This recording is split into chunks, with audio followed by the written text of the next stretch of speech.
जय हिंद। दोस्तों, आज हम चाइल्ड साइकोलॉजी, शिक्षा मनोविज्ञान, जिसे पैडागोजी कहा जाता है, उसी की चर्चा करेंगे।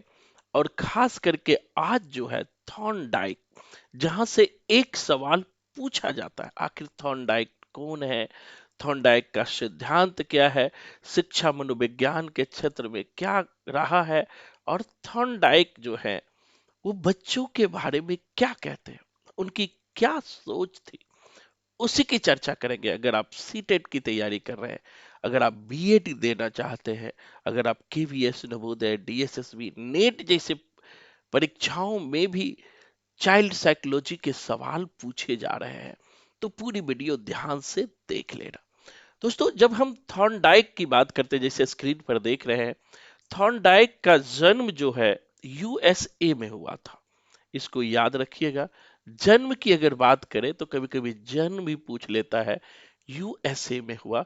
ये अमेरिका का एक पशु वैज्ञानिक था। और कभी कभी इनके बुक की भी पूछ लिया जाता है, उनको भी ध्यान में रखना।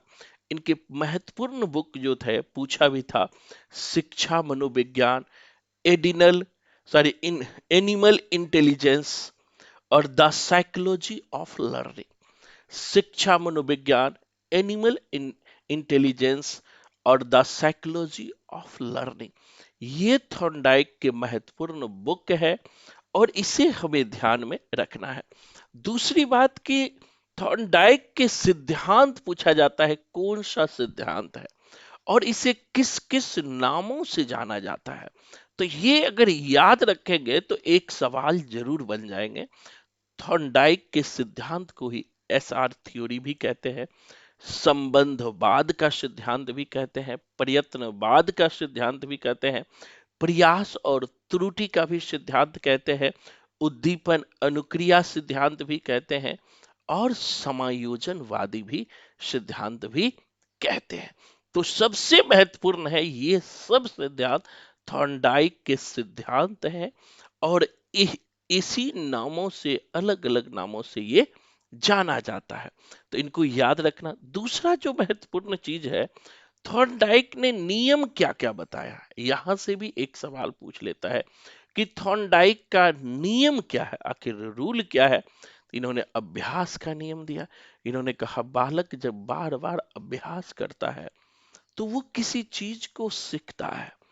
और इसी के दौरान उन्होंने बिल्ली और मृत मछली पर भी प्रयोग किया कि एक बिल्ली के सामने जो है मृत मछली को रख दिया जाता है एक बॉक्स में, तो वो बार बार उन्हें लेने का प्रयास करता है।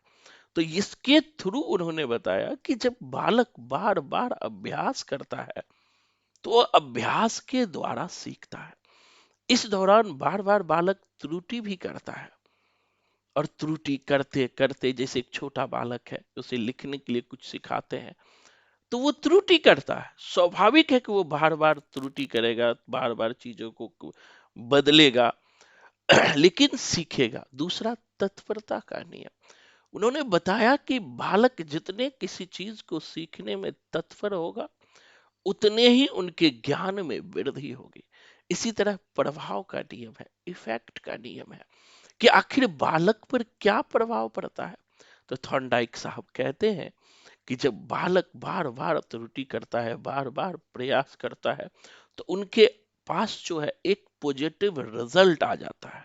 तो इसी तीन नियम को, प्रभाव या परिणाम का नियम जिसे कहते हैं, अभ्यास का नियम, तत्परता का नियम और प्रभाव का नियम, याद रखना है।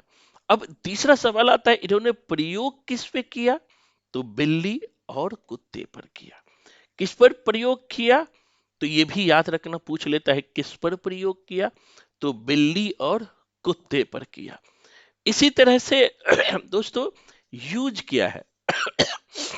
अगर ये सवाल यहां अब है कि इसका यूज क्या है, तो इसको भी ध्यान रखना कि बच्चे जब बार बार कहते हैं कि इस सिद्धांत के द्वारा हम सीखते हैं कि बच्चों को बार बार अभ्यास करने के लिए दिया जाता है।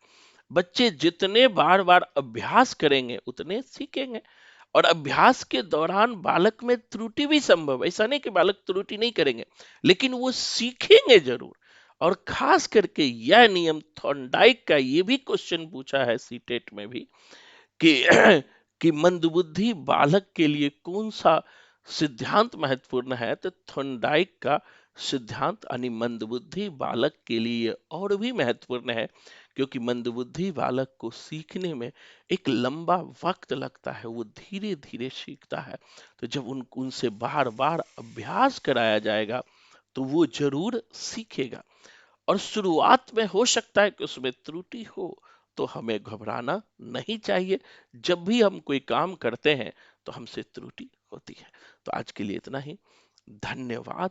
अगर आप भी चाइल्ड साइकोलॉजी को संपूर्णता में समझना चाहते हैं तो हमारा फिर से नया बैच शुरू होने वाला है, और फ्री 1 वीक का क्लास लेकर देख सकते हैं। धन्यवाद। जय हिंद।